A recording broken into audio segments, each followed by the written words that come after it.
The Oklahoma City Thunder are the top seed in the Western Conference. SGA should be the league MVP. We'll talk about that and more on today's show.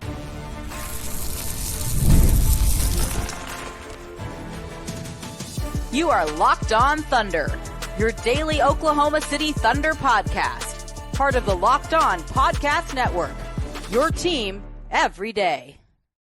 Let's get it going on the Locked On Thunder podcast on the Locked On Podcast Network, your team every day. I am your host, media member, and lead beat writer for InsideTheThunder.com, Rylan Stiles. Follow me on Twitter at Rylan_Stiles.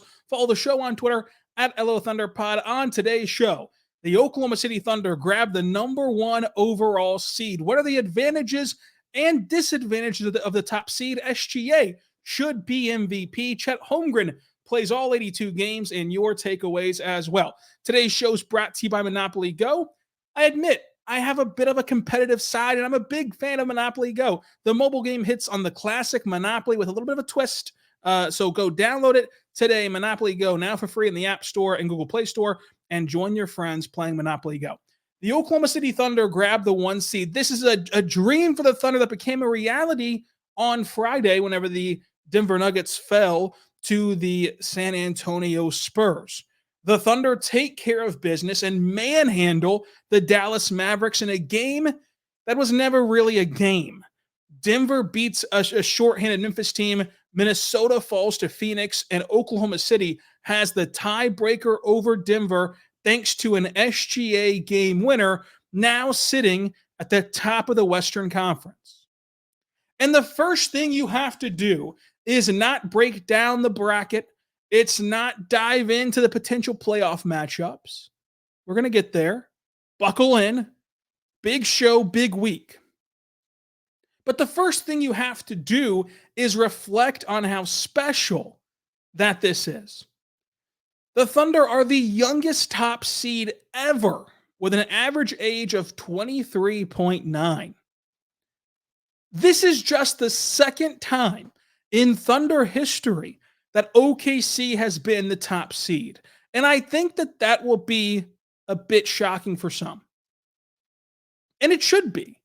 Because when you talk about this Thunder team, for good reason, you talk about them as one of the best teams in the NBA since their arrival in Bricktown. You talk about how competitive that they were for a decade. You talk about how great that they were in terms of all the fantastic all-time great players who have played in Oklahoma City. This is just the second time that they've actually grabbed the number 1 overall seed. So that's special in and of its own right. They're the youngest team to win the division, their 6th division banner. And it's important to understand and to accept, frankly, because I can already hear you typing away. Oh, I saw this coming back in October. Nobody who was trying to at all be realistic and objective thought that this was possible. Thought that this Thunder team could survive the Western Conference with the top record in the NBA Western Conference and with 57 wins. Nobody saw that coming. The expectation on this team was that a good season would be top 6 and to avoid that play-in fate, which you needed help to get to last year. Even the most Thunder-colored glasses were talking about, hey, this team might, because they take the regular season so much more seriously than everyone, they might do what Sacramento did and be a 3 seed, a 4 seed, have home court. But 57 wins and the top seed in the West is unbelievable. For a team this young, to gel this quickly, to develop this quickly, in J-Dub's case, J-Dub, throughout the majority of this season, played like a superstar. Won you multiple of those 57 games. SGA, we kept trying to put a cap on him, and now he's risen to the point where not only is he an MVP candidate, but if the MVP voters voted on how they would have in the past, he'd be the MVP winner. You have the coach of the year. You have a fantastic cast around them of rotational players. And you still have a mountain of draft picks. As you prepare for the play-in tournament and prepare for the postseason, the Thunder have a lottery pick this year. It's really special what this team has done. It's really special what they've done in a short amount of time. And now they wait. They wait for either the Pelicans, the Lakers, the Kings, or the Warriors. The Kings and Warriors winner will go on and play the loser of the Lakers-Pelicans game. The winner of the Lakers-Pelicans game, of course, goes to Denver to play the 2 versus 7.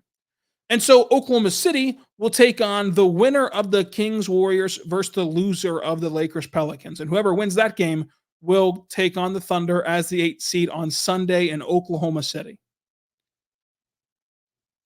This bracket could not shake out more perfectly.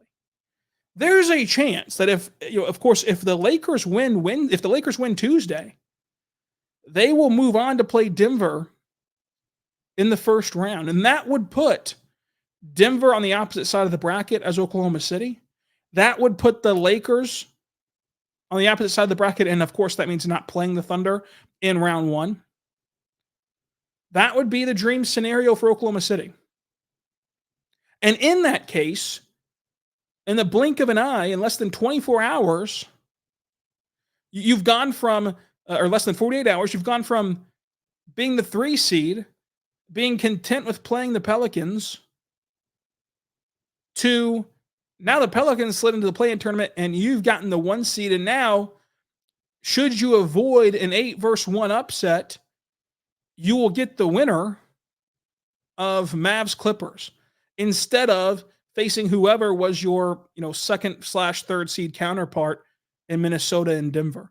That's how much change. That's how much the Devontae Graham shot matters. That's how much the Thunder taking care of business matters. And I can hear you rolling your eyes this whole week as I praise this Thunder team for taking care of Sacramento, taking care of San Antonio, taking care of Milwaukee, taking care of these Mavericks in games that feel like they don't matter, in games that feel like nobody's playing, none of this matters. It does, because you blow a 20-point lead in San Antonio on Friday like Denver did, and now you're staring down the barrel of the 2 seed and making your path harder. But because the Thunder had a business-like mindset, got out of those games not only unscathed in terms of getting a win, but got out of those games being able to rest their guys at the end, because you were able to do that. And of course, you took a 20-point comeback versus Sacramento, but other than that, you cruised. Because you were able to do that, this Thunder team sits in the best position possible. You cannot be better than 1. And as we mentioned, even in the second round, I know that you want to stay planted in the first round. Should the Thunder avoid a 1-8 upset, which we've rarely seen, should the Thunder avoid that, you now will welcome in one of the streakiest teams in the playoffs. Whoever wins between Dallas and the Clippers will be one of the most streaky teams left in the postseason. Both viable threats, absolutely. But you have home court. And should you get to the conference finals, you have home court in that now too. The only time you lose home court, so long as you're in the playoffs, would be against Boston in the NBA Finals. This was a big week of basketball. It didn't feel like it because the names on the other side were not in, but a big week of basketball. And a week that you should not forget. Again, to reiterate, the Thunder are the 1 seed for just the second time. This should put into perspective how huge this is, how rare this is. You had that duo of Russ and KD for 8 years, KD 9, and got the 1 seed once. And yet this young core has accomplished that. This young core has accomplished that already. And so you sit back and you watch the play-in, and the Thunder won't know who they're going to face in the playoffs in the first round until Friday, this coming Friday. And there's going to be about 1 billion and 1 podcast this week. We're going to get into who's all coming up at the end of the show. It's a laundry list. But for right now, until the next segment, just rejoice and be glad in what you've seen this Thunder team transform into. And also consider that this is just the beginning. Not that they're promised to win 57 games next year or better. And they guaranteed will not go on a 17-win improvement next year. But this is not the best version of Chet. This is not the best version of Cason Wallace. It's not the best version of a lot of these guys on this roster. You still have so much room to grow internally before you even mention the cap space, before you even mention the trade assets, before you even mention what you do externally. You have a lot of room to grow internally. This is a fantastic time for you all to be Thunder fans. It's a fantastic time to host this show. And I do want to give a huge shout out to everyone who's listened this season. If you've been with us on this show since the bubble, since the Poku draft, whenever you hopped in, it's been a fantastic ride, and it's just getting started. You're just now getting to see the other side, and the other side begins Sunday in the Paycom Center for Game 1. Who will they face off with in that game? We'll talk about coming up. But first, I want to say right now about our good friends over at Game Time. Check out the Game Time app today. It's the best place to get tickets. I love the Game Time app because you never know what you're doing on, say, a Sunday, right? It's great. The playoffs are here. We're all excited about it. But I know you have some obligations to handle on Sunday that take precedent over basketball for as much as you wish that they didn't. And you don't really know if you're going to be free to go to the game. You still don't know what time the game tips off as of right now. And so that's where Game Time comes in. You get authorized ticket marketplace for Major League Baseball, but also for every sport that they have. It makes tickets getting them faster and easier. And with Game Time, with the app right now, you're going to want to go there because you get the last minute tickets, lowest prices guaranteed, fees calculated in. What a great thing that is. That you see the fees right up front and not have to get to the cart to wait and see what the fees are. So the beautiful thing about Game Time, that they have last minute tickets, flash deals, and zone deals. And those deals, it gets better and better for you as you wait closer and closer to tip. So if Sunday's coming and you're not sure what time the games will tip off, you're not sure if you're going to be busy or not, you can wait it out and be prepared for the lowest prices at Game Time. Check them out today at gametime.com. Go there right now at gametime.com. Use code LOCKEDONNBA for $20 off your first purchase. That's LOCKEDONNBA for $20 off your first purchase. Also want to see right now about our good friends over at Monopoly Go. I love Monopoly Go. It is an addictive game for me. It is awesome for Monopoly Go to be a part of your phone if you're big into phone games. Monopoly Go is awesome. It has been downloaded by over 150 million people, and it has great twists on Monopoly. I think that Monopoly is a great game. Obviously, playing it in person, one, it's tough to find people in the modern world that want to sit around and play a board game. Number two, Monopoly, very long in person on the traditional board.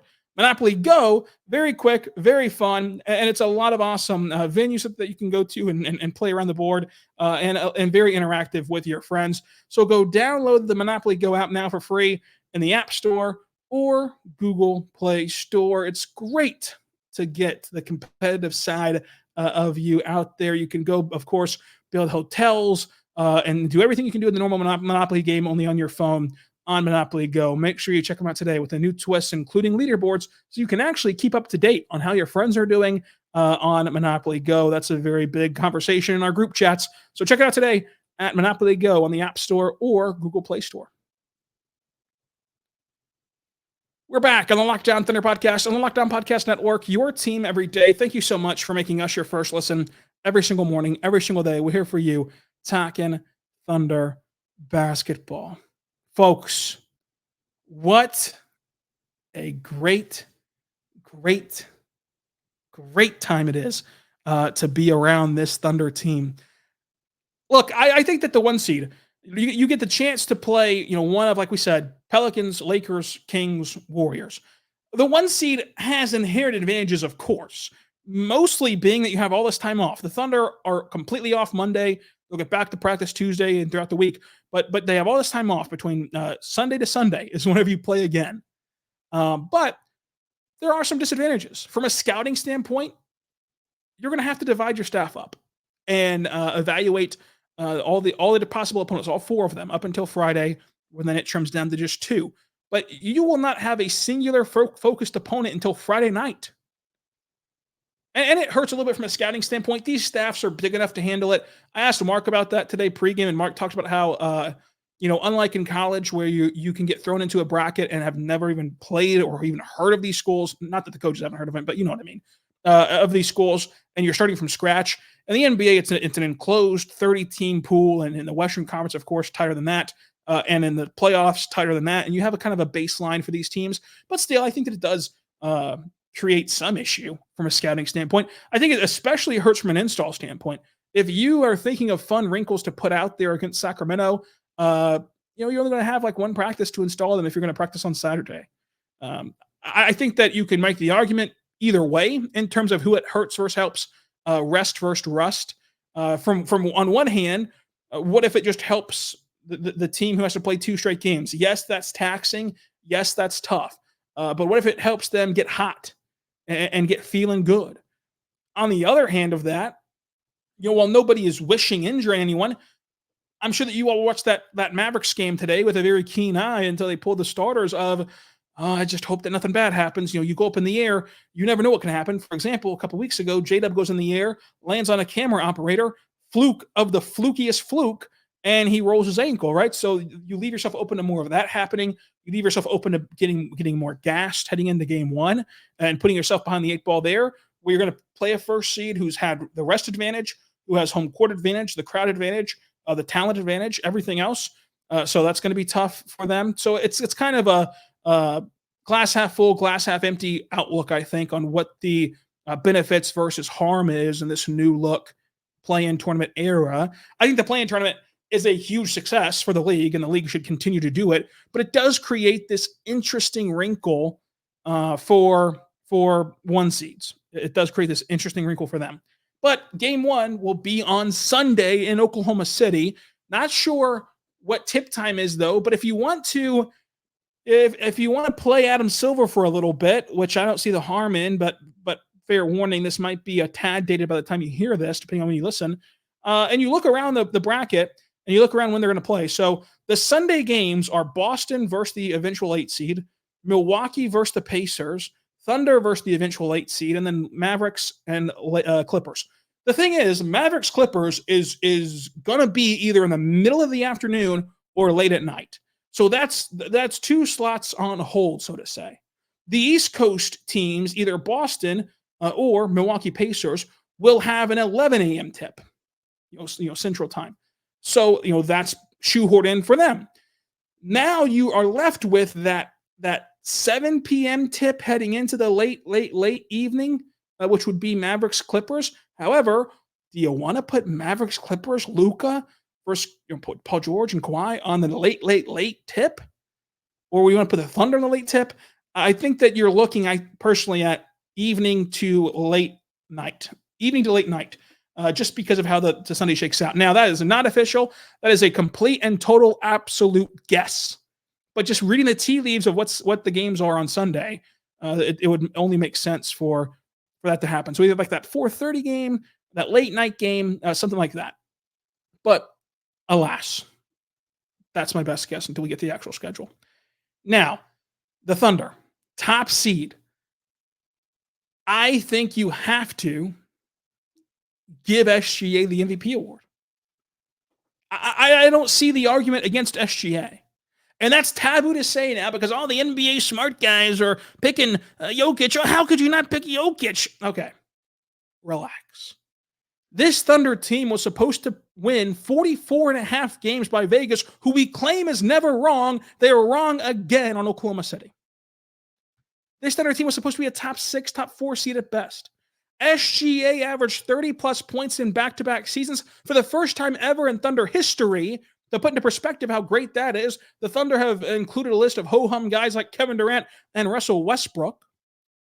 And the biggest thing that is annoying about the SGA MVP discourse, he is dampened by the fact that he played through injury. And played through injury the same time that Luka had a fantastic 18-game run. But for Luka getting praised, as much as I like Luka, for Luka getting praised for dragging this Mavericks team to the 5 seed with an MVP Finals co-star, solidified Finals co-star, for as much as he's getting praised for that, And it was a great run. And it was a fantastic job for at times that Mavericks season looked bleak. And he did a great job taking them to the 5 seed in the tough Western Conference. SGA took this Thunder team in the tough Western Conference to the 1 seed. To the 1 seed. And after that West Coast swing, the 1 seed looked dead. And in that West Coast swing, you saw where this team would be without SGA. They'd be a play-in team at best. And oh yeah, he beat Jokic at the buzzer for the 1st seed. And you can talk about how this week has not been impressive on paper, given the fact that he's only had to play one half of games and he's been playing quote-unquote bad teams or teams at least that are good that are resting. Guess what? Jokic got that same chance Friday and failed. And most importantly, we've never in the history of this league given MVP to the best player in the sport. We've never treated it as best player in the world, you get MVP. If that was the case, there would not be room in LeBron James's house and Michael Jordan's house for MVP trophies. Instead, you will look back on 2 of the greatest players to have ever played this sport and say, how did they not win more MVPs? So as you go and you cast your ballots for Jokic because you feel bad that you gave it away to Embiid last year, remember, this is not how we've ever done things. Not only is SGA there statistically, not only is SGA there impactfully on both ends of the floor, mind you, the only player on this list who is doing impactful work on both ends. Not only is he there from a team success standpoint, but he's there from a narrative standpoint as well, which is what the voters used to only care about. But I think that if you give this award to Jokic, you then have to change the identity of the MVP award, not in name, but from now on, the best player in the world should just get the MVP award. And there's a world where that makes sense. The MVP award going to the best player in the world, okay, but that's the precedent you're setting for the first time ever. Because it didn't allow you to give LeBron every MVP in the early aughts and in the 2010s. So why is Jokic bulletproof and different? He failed Friday. SGA took this team to the 1 line today. And to be completely clear, SGA's season and success is not just narrative driven. It is factually backed up by statistics of if we are saying this is a very close race, something has to be the difference makers. Well, I can give you 50 somethings for SGA to be the difference maker. You can give me 18 games of an 82-game season for Luka dragging this team to the 5 seed. Great. And you can give me he's the best player in the world for Jokic. Great. But I think it is very disingenuous to only look at an 82-game season in the scope of these last 18 games, which includes Shai playing through a quad injury. Shai could have not played in any of those games that he played in playing through the quad injury, had better per game numbers, but less total games played, and would have a better shot at winning MVP. A way better shot at winning MVP. The Thunder should have the coach of the year and the MVP in Oklahoma City. There's no ifs, ands, or buts about it. But they won't. They'll have the coach of the year. They will not have the MVP, which is just so insane to me. It is. We'll talk about Chet Holmgren playing all 82, as did Cason Wallace, what that means, and your takeaways to this fantastic Thunder season. But first, I want to say right now, my good friends over at Prize Picks, check out Prize Picks. They're great. With the best way to play daily fantasy sports, all you got to do is project more or less than their prize pick projections on 2 or more players with their stats, and that's it. The winnings start rolling in. It's just you versus the projected stats. That's it. You're not playing the house. You're not playing these fantasy sharks out there that are so great at knowing every single trend and edge of fantasy sports. It's just you versus the projected numbers. The NBA playoffs and play-in tournament will have a ton of options for you. In terms of today on Monday, you can go check out Major League Baseball for some great offers there as well. You can now win up to 100 times your money. That's 100 times your money on Prize Picks with as little as 4 correct picks. You can turn $10 into $1,000 with basketball, hockey, and MLB entries today on Prize Picks, America's #1 fantasy sports app. Prize Picks has something for every fan, from basketball to hockey to League of Legends even. Check them out today at Prize Picks. Quick withdrawals, easy gameplay, and an enormous selection of players and stats to choose from. It makes Prize Picks the #1 fantasy sports app. Go download the Prize Picks app today. Use code LOCKEDONNBA for the first deposit match up to $100. Repeat offer. Go there right now and promo code for LOCKEDONNBA. Go there right now. $100 on your first deposit match. There right now up to $100. Check it out today at prizepicks.com/LockedOnNBA. We're back on the Locked On Thunder podcast on the Locked On Podcast Network, your teams every day. Thank you so much for making us your first listen every single morning, every single day. We're here for you, talking Thunder basketball. Folks, Chet Holmgren and Cason Wallace, the first rookie teammates to have played in all 82 games. This is something that only less than 30 rookies have done before. And I think it's just incredible that Chet, from all the doubting, from all the stuff placed on him about his body and his durability, that he's able to play in all 82 games. Just really, really cool from that standpoint. But again, I cannot thank you enough for listening to Locked On Thunder. And a lot of you I see in the comments from way back in the tanking days, I see you still to this day, and that just means a ton to me. And to see that this team is not far removed from being the black eye of the league, from questions of if Shai would ever see the playoffs in OKC. Could Chet work out? Could this plan work?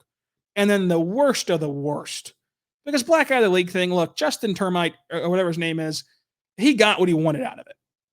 There was a stupid take that you throw out there to get publicity, because all publicity is good publicity and you get engagement. And he got what he wanted. He did not ever believe the Thunder were the black eye of the league. He certainly did not believe that Charlotte was a better ran organization than OKC. That is something you say for attention, and the Thunder fans have given him plenty of attention for it. So it worked.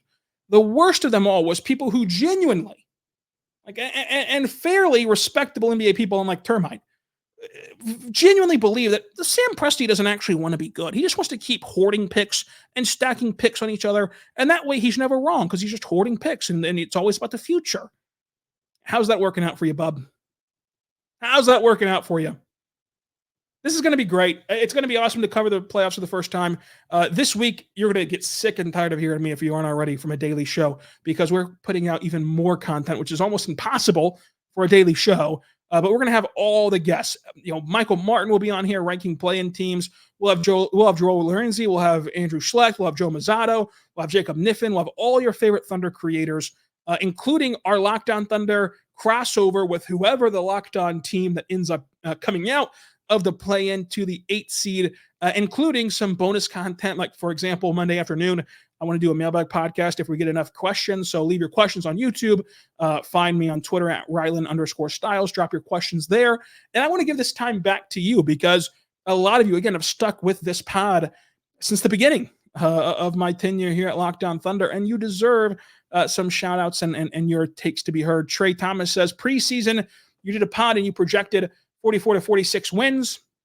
Looking back, how do you feel about that take? And does that change your outlook on the playoffs now compared to the preseason? Preseason, I think that was a very respectable opinion to have. I think that was pretty consistent with what everyone else projected.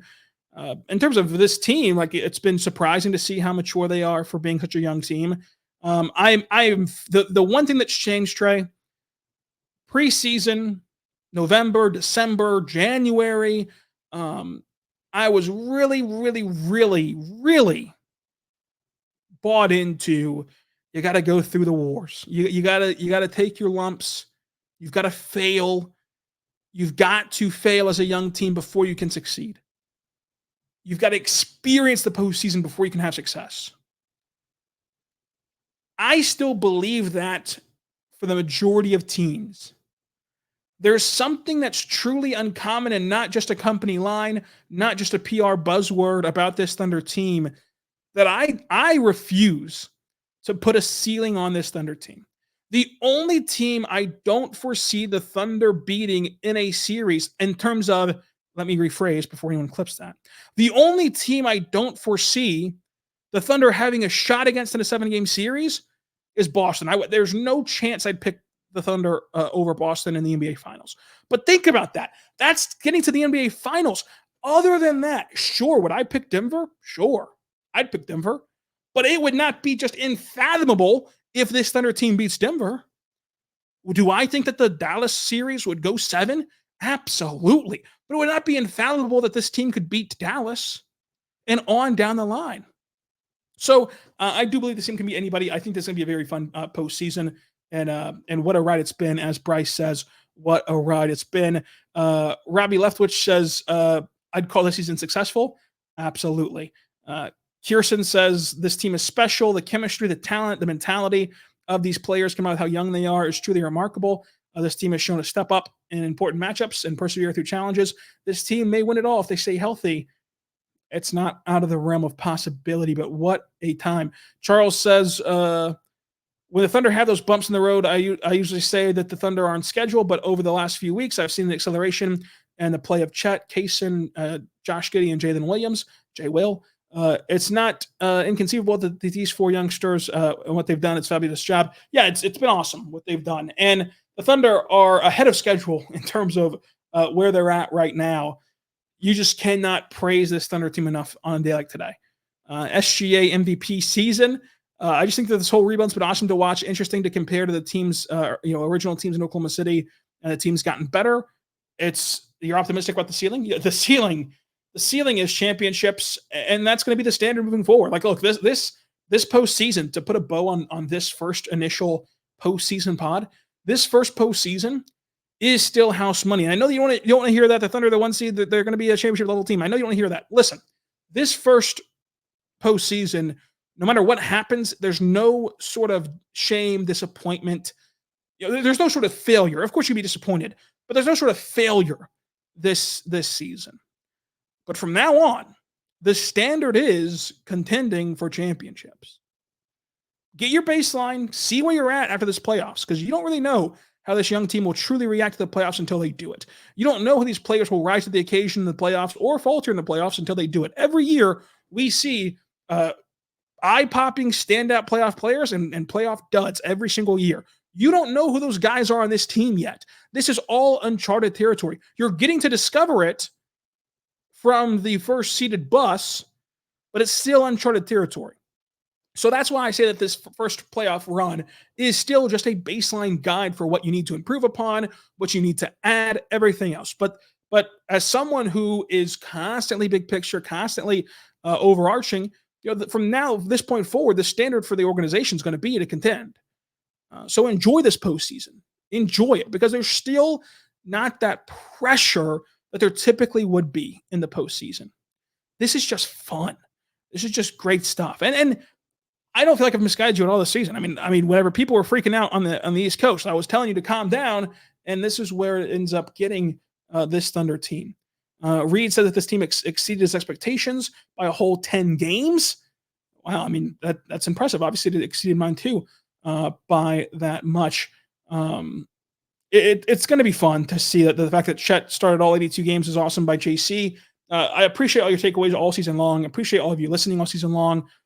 We're rambling at this point, but I promise you will not want to miss the content that's coming out over this next week. Again, all of your favorite personalities, bonus podcasts, crossover events, and recaps every single game. Of course, previews each game, so a little short video of what to expect in each game and storylines and keys to the game, all that good stuff. So make sure you're on the lookout for that as well.